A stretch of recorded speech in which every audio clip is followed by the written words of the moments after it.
This is the National Weather Service in Jackson, Mississippi. The preceding signal was a test of the NOAA Weather Radio Warning Alarm device. During potentially dangerous weather situations, specially built receivers can be automatically activated by the signal to warn of the impending hazard.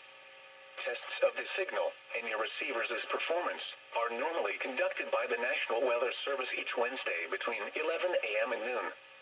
If there is a threat of severe weather, the test will be postponed to the next available good weather day.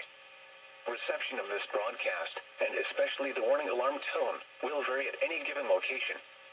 This variability, normally more noticeable at greater distances from the transmitter, can occur even though you are using a good quality receiver in good working order. This concludes the weekly test of the NOAA Weather Radio Warning Alarm device.